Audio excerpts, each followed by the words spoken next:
अस्सलाम वालेकुम students. Stretching वाले चैप्टर में हम लोगों ने स्ट्रेस स्ट्रेन कर्व को अच्छे से पढ़ लिया। उसके बाद कुछ ऐसे टॉपिक्स थे जिसमें क्रीप था, रेट डिपेंडेंस था, स्ट्रेस रिलैक्सेशन था। इसके कॉन्सेप्ट को मैं एक दफ़ा फिर से क्लियरली आपको एक्सप्लेन करूँगी।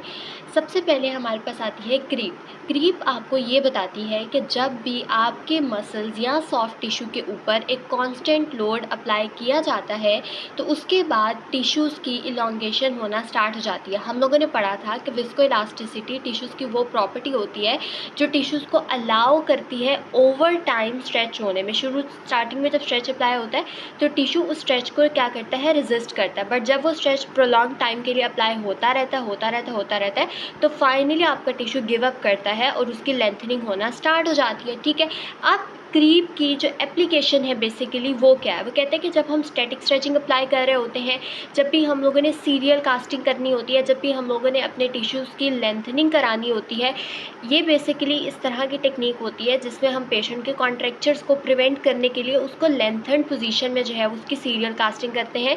और फिर अगर हम लोगों ने रिहैब प्रोटोकॉल्स में भी इस कॉन्सेप्ट की एप्लीकेशन जो है वो बहुत ज़्यादा होती है। बेसिकली सिंपल यही है ना कि आप स्ट्रेच को सस्टेन करें, उसके नतीजे में आपका टिश्यू ओवर टाइम क्या हो रहा है, इलॉन्गेट हो रहा है। This is the example of the hamstring, जिसमें वो कहते हैं कि अगर हम हैमस्ट्रिंग के स्ट्रेच को 2 मिनट से ज़्यादा तक के लिए होल्ड करेंगे तो उसके अंदर ज़्यादा इलॉन्गेशन होगी as compared to when we hold it for 10 second. ठीक है, so this was the simplest explanation of creep. Creep के बाद अब हमारे पास जो सेकंड कॉन्सेप्ट आता है that is rate dependence. Rate dependence आपको ये बताता है कि जितनी स्पीड पे आप स्ट्रेस अप्लाई करेंगे उसके अकॉर्डिंग आपके टिश्यू का रिस्पॉन्स भी डिफरेंट होगा। अगर हम लोग जो है वो स्लो स्पीड के ऊपर कर रहे हैं, स्लो लोडिंग कर रहे हैं टिश्यू की, तो आहिस्ता आहिस्ता उसकी जो इलोंगेशन है वो ग्रेटर होगी और इंजरी का रिस्क भी कम होगा। जाहिर सी बात है, आप जब उसको स्लोली लोड करेंगे टिश्यू को टाइम मिलेगा, वो प्रॉपरली अपने अंदर एक टेंशन जनरेट कर पाएगा, फिर उसके बाद वो लेंथन होगा। ठीक है, जबकि आप फास्टर लोडिंग करेंगे स्टिफनेस ज़्यादा होगी और उसके बाद जो है वो ज़्यादा आपको रेजिस्टेंस देगा स्ट्रेच में। ये एप्लीकेशन बिल्कुल हम लोग जो है वो यूज़ करते हैं। रबर बैंड में भी ये कॉन्सेप्ट काफ़ी ज़्यादा एप्लीकेबल होता है कि जब हम रबर बैंड को स्लोली स्ट्रेच करेंगे तो उसकी इलोंगेशन ज़्यादा होगी एज़ कम्पेयर टू जब हम उसको एक बार तेज़ी से करेंगे।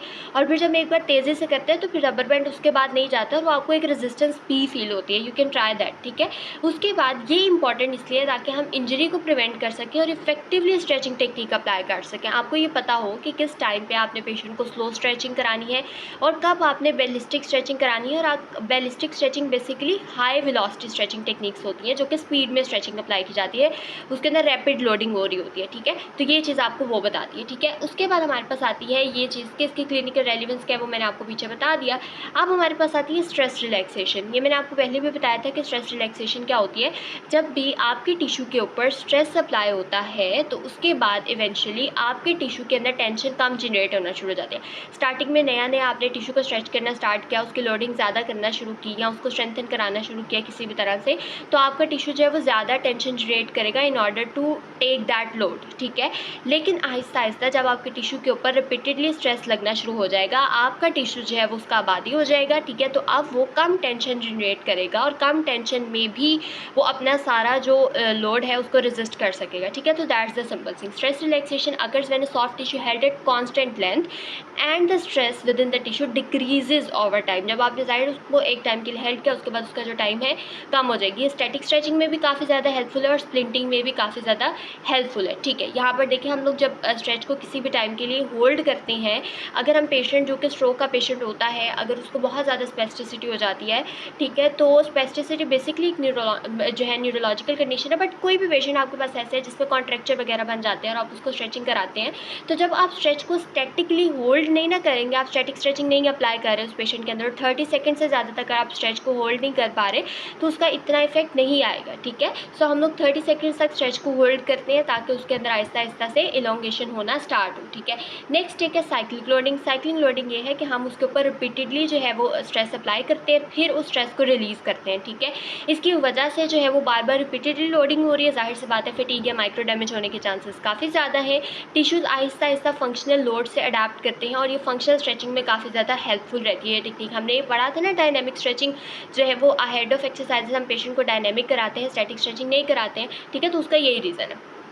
और फिर वो कहते हैं कि repeated joint mobilisation, control, resistance आहिस्ता आहिस्ता पेशेंट की हेल्प करती है। So this is all about the basic 4 concept जो कि हमारी बुक में लिखे हुए हैं। इनको मैंने आपको सिंपल तरह से जो है वो एक्सप्लेन कर दिया। Thank you so much.